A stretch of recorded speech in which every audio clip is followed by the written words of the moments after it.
Okay, today I'm going to go over Paragon Hard Disk Manager 15 Professional. Here's some information on my operating system. It's Linux. I'm showing you this on a Windows operating system via TeamViewer. You can get Paragon 15 still here at this address, but either take a screenshot or type that in. If you go right there, it will say it's for sale. If you search it from their site, it will tell you it's discontinued and you can no longer purchase it. Or you can go to Newegg. Newegg has it. You can buy it there. It's great software. They do have a newer version, which is 16. I've been using Paragon since 3, I think it was, or 3.4. I like all of the versions. I don't like 16. I don't like the way it looks. I don't like the interface. I don't know. I just don't like it. So you can get it here. I'll only leave that on there for a second. So in case you want to take a screenshot or get the information in case you decide to get this software. Boom, boom, boom, boom. Okay. I hope everybody's fast enough to get that. You can always pause the video. I'll drag that off of there. Next, your hard drive will probably look different than this depending on which computer you bought, where you bought it from. You might have a 1 terabyte, 2 terabyte. You may have an SSD here and a second data drive, which is perfect in the perfect world. Then you just can back up this whole drive. If you have one drive and it's 1 terabyte or 2 terabytes, it's like crazy big on the OS. A bad thing to do is have your personal files on the same partition as the operating system. The operating system gets a virus, it gets glitched, Windows 10 has a bad update, Windows 10 has a bad driver, anything that can possibly go wrong with Windows 10. PC settings stop working in Windows 10. Drag and drop stops working in Windows 10. So many things can stop working in Windows 10. The only way to fix it is a reset or to wipe it and reinstall it, because sometimes the reset is not working in Windows 10. So the only way to fix it is to reinstall it. So if you have an image and you've repartitioned and you just have the operating system on its own partition and you have an image, it takes a few seconds to put it back to when it was working correctly. So you'd want to start out with, you'll probably have one big large partition, and you'll want to start out with resizing it. And you can right click anywhere on here, just say move or resize, and then we're just going to drop that down to 150. And then you'll click in the box where you want the free space. Before or after, you're going to want it after, and you say yes. So this would be like your documents drive now, because this one doesn't exist. Don't look over here, you don't see this, you just think you do. So now you have this free space, and we're just going to resize this one. So we're going to right click on that one. I'm going to go to resize, and we're going to add that 50 in there. Click in any of the boxes, it'll go away. And it's that easy to move a partition. You can go the other way. You can make this one smaller, OS partition bigger, OS partition smaller, this one bigger. If it's one big partition, you can click on it and just change the OS partition down to 150, 200, 250, depending on how much software you have installed. If you don't have a lot of software installed, usually around 150 to 200 gigs is fine. If you have tons of software installed, you're going to want a bigger one. If you're doing an OS plus personal files plus gaming, you might want to make another partition for your games and just separate all of them. So right now we're not going to do this, so we're just going to go undo and undo, because we don't want to do that. So I'm going to go just a second here on master boot record and GPT. Master boot record, you have a maximum of 4 primary partitions. Normally, if you get a computer and the drive is a master boot record, it's going to have a couple of more system partitions, or it may have, because you don't have this one, so you may have another system partition, then a manufacturer's factory reset partition. So you're done. All 4 partitions are used. There's nothing else you can do. You can't make another partition. You can't split it off into a documents drive. With the GPT, which I think most all the new computers I've seen now have that as the partition, you can have up to 128, I believe it is, somewhere in that ridiculous number of partitions on one drive. That's one advantage. Another advantage is on a master boot record, if the master boot record becomes corrupt, you have an unbootable system. On a GPT hard drive, even if the original record's corrupt, it will look for another record on one of the other partitions that's good and still boot the system. So that's a huge advantage. You can convert back and forth. You can convert this to a GPT, or you can convert a GPT to a master boot record if you want to. They do tell you that a master boot record only works up to a 2 terabyte drive. Not true. I have 5 terabyte drives that I purposely set up on a master boot record just to see if it would work, and it did. So you can pretty much do a master boot record on 2, 3, 4, 5 terabytes, is as big as I've tested. If you convert to a GPT and you're installed your OS on a master boot record, it'll be unbootable. So if you're going to convert back and forth, GPT to master boot record will not boot.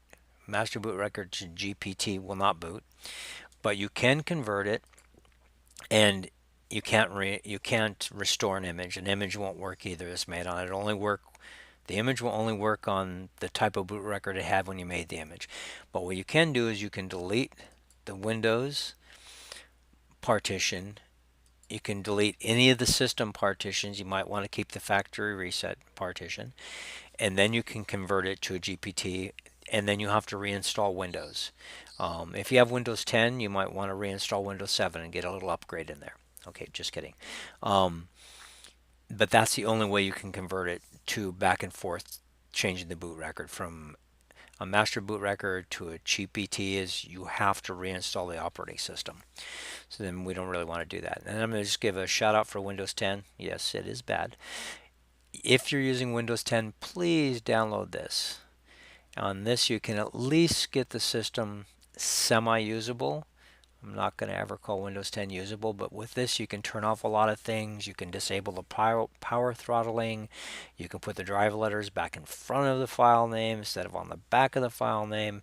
You can change the quick access. You can delete those 7 extra folders that you don't need. There's just so many annoying things in Windows 10. Okay, so right now we're going to go ahead and make a backup image. And then I'll show you how to restore one. So first we're going to make one. We're going to go back up. We're going to go to next. We're going to go back up volumes. And we're going to click this one, hold the control key, and click Windows. If you click Windows first, it'll normally highlight all the other partitions it needs. Any of the little system partitions or reserve systems. It makes a few different partitions, Windows 10 does. And it'll highlight everything it needs to be backed up. Then you just go next.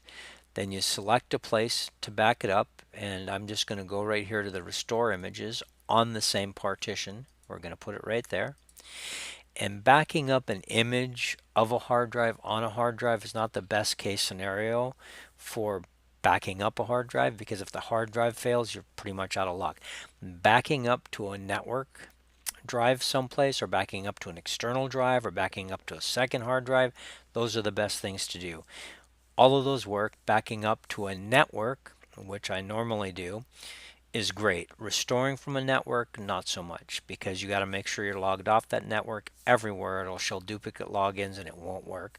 So if you have it backed up on a network drive and you can physically get to the computer, copy it from the network drive, put it on an external drive, and restore it that way. Makes your life a lot easier. If you can't get to it, like I can't get to them lots of times, then you'll have to restore it over the network. You want to give it a name, your backup. Well, let's put Win10 Pro, and then the name of the computer. I always do. It depends on how many computers you're backing up. It's 3, and then I put today's date, 01, and it is still the 26th. And 219. Then I usually copy this section, and I'll show you why later. Right here, and I replace this and leave the created data in there. Just because when you go to restore it, you're going to see backup made, and you won't know which backup it is, especially if you're backing up, like on mine, I have Linux, Windows 7, Windows 10, and Windows 8. So I need to know which backup it is if I'm restoring it, because I test a lot of things, and when it just glitches a little bit, I just wipe it, start over. Alright, so then you go next, It's asking me, do I want to replace that folder because it already exists? So I'm going to say no, and I'm just going to make a -2 because I've already done that, so I can show you how to restore. We're going to go next. I'm going to say backup now, save finish. Remember, nothing happens until you hit the apply button. So we're not going to apply, obviously. I'm going to say discard, say yes. Now I'm going to show you how to restore it. When you want to restore it, you have to delete this partition. It's going to give you some warnings. You just say, okay, yep, bye-bye. You have to delete this partition. Just give you some warnings. Say, yep, okay, bye-bye. Now you're going to go restore from VD. And then you're going to go next. Might take a second because it's going to scan and it's going to look for any of the drives or containers you did. Normally this won't be here. You will have to hit this and search. I've already added this in, but you'll have to hit this one. Well, I'll just go ahead and hit the search anyways, just so you know. So you go to D, then you go to restore image. You'll have to hit this plus sign and hit that file. There's a lot of files in there, but it'll only show you that one. And then you would say add. I'm going to hit cancel because we don't need to add it twice, so we're just going to click that one. Then we're going to go to next, restore disk or partition, start out with system reserved, go to next, unallocated space, next, then next, restore now, finish. Now to get Windows back, we're going to have to go do that same process again, restore. Give it a second to catch up because it's looking for the drives. I'm looking for restore images. Highlight, next, restore disk or partition. Now select the Windows 10, or if you haven't renamed it, it's probably going to say OS, and it may say OS x64. I'm not sure what it says. Then you go next. You're going to hit that open spot unallocated, which will be the same size. You don't have to do anything special. You don't have to give it drive letters. You don't have to give it sizes because it's all automatic. Go next, restore now, finish. Now this works really great if any corruptions happen to your drive or you've got a virus. It's just, it's going to take you 5 hours to get rid of the virus, or you can spend 20 minutes just restoring a good clean copy that's not infected. Now you would hit apply. A box would open up and tell you that it's starting the restore. If you're restoring Windows from inside of Windows, it's going to tell you that it can't do it while the system files are being used. Would you like to restart? And then it's the same as moving the partition around. You say yes, it'll restart. It'll tell you it's starting the Paragon engine, and it'll completely restore your system. And when it boots up, you'll have a working, functioning system, no virus, no glitches, no bad updates, no bad upgrade that didn't finish. The only thing is, always remember your passwords for when you made the image, because if you restore an image and it's got a different login or a different password, you'll have to use the old password or old login. Now I'm going to go over a couple of the other functions up here. They have partitioning, which is kind of a wizard that you can walk through, but I've already showed you can basically do everything just by right-clicking on it. You can resize, delete, format a partition, create a partition, all with a right-click. They have copy and migration. You can copy a hard drive. You can copy a partition. The copy of the hard drive is pretty good if you have a failing hard drive. So if you have a failing hard drive and it's giving you some smart warnings and it's getting a little glitchy on you, you can plug in another drive, and about 50% of the time, even though that drive's failing, you will be able to copy the bad drive over to a new drive. Now, the second there's any problem in the drive, you should copy it like that day. But most people, of course, wait until the last minute and the drive's glitching and hanging and barely moving. Then it's going to take a little longer to copy the hard drive, and it may not succeed. And if it goes to copy and it says that it has I/O errors, you can hit ignore all errors and try the copy, try to reboot it, and about 50% of the time it's successful and it works fine. But if you've waited too long, it's not going to work. You can copy the partition, so you could just copy these two partitions over to the new drive, and you've already got this on there, or you don't want to copy that one, or you're going to replace that from something else, from an online cloud backup. And before you do anything with your hard drives, like your registry editor, back up your stuff. back up your stuff, back up your stuff. Again, one more time, back up your stuff. Because not backing up your stuff, something could go wrong, the power could go out, the computer could catch on fire, Martians could kidnap you and you lose all your stuff. So back up your stuff before you do anything. It's a great tool. You can restore, you can back up, you can change sizes, you can move sizes. If you're rolling out Windows on a bunch of machines that are exactly the same, but remember you have to have a different key for each one, you can copy the Windows partition, install it on one system, set it up just how you want it, make a copy of it, restore it to another system, restore it to another system, restore it to another system. Just go under the activation and put in the new key, new key, new key, new key. That can save you like hundreds of hours. Not that everybody does that. Okay, I think I've covered everything. If you have any questions or if you have any problems using this software, please leave a comment. I will try and reply as soon as possible. Thank you for watching.